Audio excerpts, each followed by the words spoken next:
इस संसार के सभी चीजें एक दूसरे से जुड़े हुए हैं। इस संसार का हर एक चीज ऐसे ही बेमतलब मौजूद नहीं है। सबके पीछे कोई ना कोई कारण है।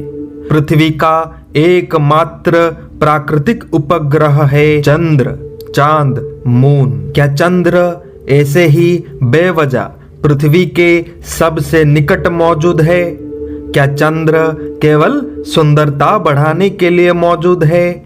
नहीं दोस्तों, चंद्र से एक विशेष ऊर्जा का संचालन होता है और पृथ्वी में मौजूद जीवन पर सीधा प्रभाव करता है। पूर्णिमा की रात समुद्र का स्तर बढ़ जाता है।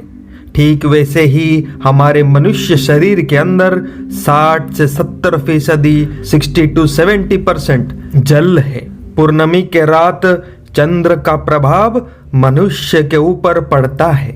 उस दिन अगर हम गुस्से में हैं तो गुस्सा और बढ़ जाता है। उस दिन अगर हम खुश हैं तो खुशी और बढ़ जाती है। उस दिन अगर हम भक्ति भावना में डूबे हुए हैं तो भक्ति और बढ़ जाती है।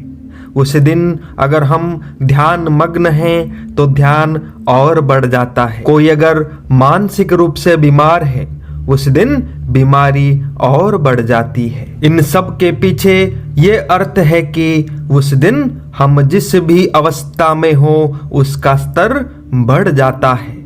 ये जो अदृश्य शक्ति चंद्र से आती है, अगर हम इसको नियंत्रण कर ले तो मनुष्य जीवन के कुछ गुप्त मार्ग, सीक्रेट डायमेंशंस खुल जाती है। अब प्रश्न है, जो ऊर्जा दिखती ही नहीं उसको नियंत्रण कैसे किया जाए? चेतना और जागरूकता से। आज मैं आपको पूरा प्रक्रिया बताता हूँ जिसका इस्तेमाल करके आप एक साधारण मनुष्य से एक ऊंचे स्तर पर पहुंच पाओगे।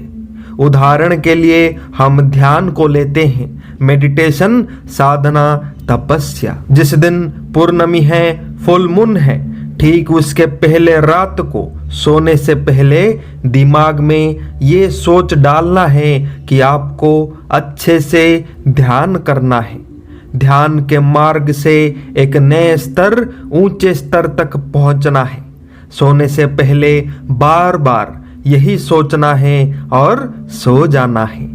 इसको करने से ये होगा कि आपके मन में ये बात बैठ जाएगी, चेतन एवं अवचेतन मन में, कॉन्शियस एंड सबकॉन्शियस माइंड में। क्योंकि जब हम सो जाते हैं हमारा मन, माइंड नहीं सोता बल्कि वो लगातार काम करता रहता है। सोने से पहले मन में, माइंड में कुछ डाल दिया जाए तो मन उसके ऊपर काम करना आरंभ कर देता है। फल स्वरूप सुबह जब आप उठोगे आपका मन तैयार होगा ध्यान के लिए। मन आपको एक शक्तिशाली संदेश दे देगा कि आज आपको अच्छे से ध्यान करना है।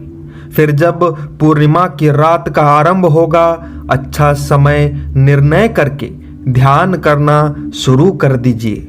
मैंने ध्यान को उदाहरण के लिए लिया है। आप उसके जगह भक्ति कर सकते हैं, पढ़ाई कर सकते हैं, अपने व्यापार का कोई महत्वपूर्ण प्लान या प्रोजेक्ट पर काम कर सकते हैं। ऐसे अनेकों चीजें आप कर सकते हैं। बस इतना ध्यान रखना है कि पॉजिटिव थिंकिंग, सकारात्मक सोच के साथ आगे बढ़ना है।